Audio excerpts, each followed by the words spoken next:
Polymers classifications के बारे में आज हम चर्चा करेंगे। पॉलीमर्स के जो क्लासिफिकेशन है वो सिंथेसिस के बेसिस पे भी किया जा सकता है। बहुलीकरण की क्रियाएं दो प्रकार की होती हैं, अतः संश्लेषण के आधार पर भी बहुलक की प्रमुख रूप से दो भागों में बांटा जा सकता है, योगात्मक पॉलीमर और कंडेंसेशन पॉलीमर्स। योगात्मक पॉलीमर्स अर्थात एडिशन पॉलीमर्स वे योगात्मक बहुलीकरण अथवा श्रृंखला वृद्धि बहुलीकरण क्रियाओं के द्वारा संश्लेषण किए जाते हैं। इस प्रकार की क्रिया में एकल इकाइयाँ एक एक करके जुड़ती जाती है और बहुलक श्रृंखला की आगे से आगे बनती जाती है। यह अभिक्रियाएं सामान्यतः पेरोक्साइड की उपस्थिति में मुक्त मूलक विधि के द्वारा संपन्न होती है, लेकिन अम्ल उत्प्रेरित धनात्मक व क्षार उत्प्रेरित ऋणात्मक क्रियाविधि द्वारा भी संपन्न हो सकती है। इन अभिक्रियाओं में केवल योग होता है, HCl तथा H2O जैसे छोटे छोटे अणुओं का निष्कासन नहीं होता है। अतः इस प्रकार के बहुलकों को मूलानुपाती सूत्र एकलक के मूलानुपाती सूत्र के समान होता है। इस प्रकार की अभिक्रियाएं असंतृप्त यौगिकों के द्वारा दर्शाई जाती है, जैसे विनाइल क्लोराइड और से पॉलीविनाइल बनना, PVC का बनना इसी बात को प्रदर्शित करता है। जो संघनन या कंडेंसेशन पॉलीमर्स होते हैं, ये संघनन पॉलीमर्स क्रियाओं तथा बहुलीकरण के द्वारा बनाए जाते हैं। इस प्रकार की अभिक्रियाओं को संघनन क्रियाएं कहते हैं। कई पदों में एक पूरी श्रेणी संपन्न होती है। इसके प्रत्येक पद के दो विभिन्न क्रियात्मक समूह आपस में संघनित होकर एक दूसरे के साथ जुड़ते जाते हैं और इस प्रकार की प्रक्रिया में कोई छोटा अणु साधारणतः H2O NH3 निष्कासित होता है। उदाहरण के रूप में नायलॉन बनाने के लिए हम इसका उदाहरण ले सकते हैं। इसी प्रकार से हेक्सामेथिलीन डाइअमीन की श्रृंखला दोनों ओर से अमीनो अम्ल तथा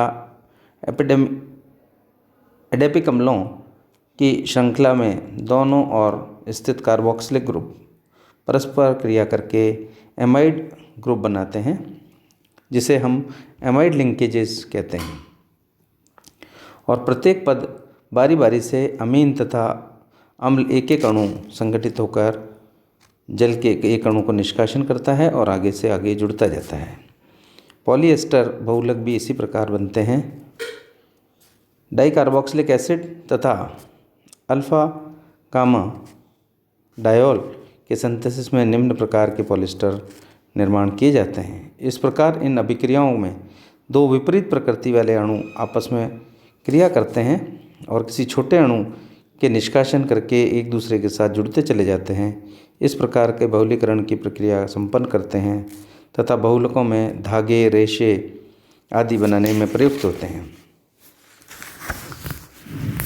आणविक बलों के आधार पर भी वर्गीकरण किया जा सकता है।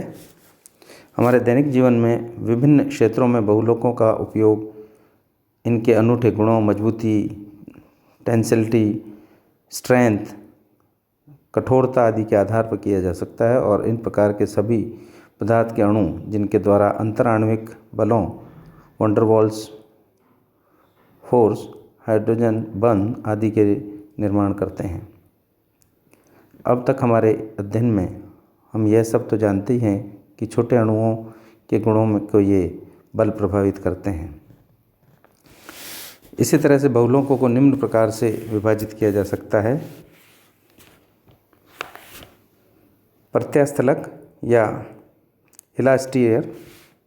इस प्रकार के बहुलकों की श्रृंखलाएं परस्पर अत्यंत दुर्बल आकर्षण बल के द्वारा बंधी रहती है।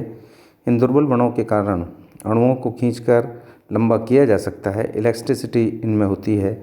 विभिन्न श्रृंखलाओं के मध्य कुछ क्रॉस लिंकेजेस होती हैं को प्रवेशित कराया जाता है, जिससे पदार्थ को मुक्त छोड़ने पर वापस अपनी पूर्व वाली स्थिति में आ सकती है। उदाहरण के रूप में वल्कनाइज्ड रबड़ जो खींचने पर लंबा हो जाता है और छोड़ने पर पुनः अपनी पूर्व स्थिति में आ जाता है। इसकी श्रृंखलाएं कुछ कुंडलीनुमा होती है, जिसमें खींचने पर वे खुलकर लंबी हो जाती हैं, लेकिन सल्फर के क्रॉस लिंक के कारण एक सीमा तक खिंच जाती है और मुक्त होने पर अपने पूर्व वाली कुंडलीनुमा संरचना में आ जाती है। इस प्रकार के पॉलीमर्स को इलास्टोस्टोमर कहा जाता है।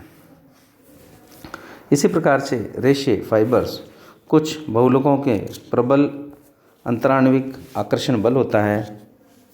उदाहरण के रूप में नायलॉन 66 के बहुलक श्रृंखलाओं के मध्य प्रबल हाइड्रोजन बंध होते हैं, जिनके कारण ये क्रिस्टलों की भांति व्यवस्थित होकर बनते हैं। इसी प्रकार से इनके गलनांक भी काफ़ी शीर्ष होते हैं। प्रबल हाइड्रोजन बंधों के कारण इनमें तनन होता है। अतः इस प्रकार के बहुलकों को रेशे या फाइबर्स के रूप में प्रयुक्त किया जा सकता है। इसी तरह से हम बात करें प्लास्टिक या रेजिन्स। प्लास्टिक उन संश्लेषित बहुलकों को कहा जाता है जो चिकने, कठोर और मजबूत होते हैं। अम्लों, क्षारों तथा ताप में पर्याप्त से ये प्रभावित नहीं होते हैं और ये निर्माण के दौरान कम से कम एक बार ऐसी अवस्था अवश्य ले लेते हैं जब ये नर्म तथा मुलायम होते हैं और उन्हें किसी भी परिचित आकार में ढाला जा सकता है। ठंडा होने के बाद या पूर्ण तैयार होने के बाद ये उस आकृति में स्थायी रूप ग्रहण कर लेते हैं। हमारे जीवन में प्लास्टिक के अत्यंत महत्व को और इनके वजन हल्का होने के कारण, खूबसूरत रंग और इनकी प्रवृत्ति के कारण, मजबूती तथा गिरने से नहीं टूटने के कारण इनका उपयोग हम दिन पर दिन बढ़ाते जा रहे हैं। प्लास्टिक में कई स्थानों पर धातुओं व कांच को प्रतिस्थापित किया है। शीशियाँ, बाल्टियाँ, बच्चों के खिलौने, कुंडलियाँ तथा इस प्रकार के हत्थे, स्विच, प्लास्टिक के बर्तन, स्केल, पेन आदि, टूथब्रश, ये सब चीज़ें प्लास्टिक से बनाई जाती है। प्लास्टिक को भी हम कई भागों में बांट सकते हैं, जैसे थर्मोप्लास्टिक, थर्मोसेटिंग प्लास्टिक अथवा रेजिन और प्लास्टिसाइज़र आदि। इनके बारे में हम अगले लेक्चर में बात करेंगे कि प्लास्टिक कितने प्रकार के हो सकते हैं और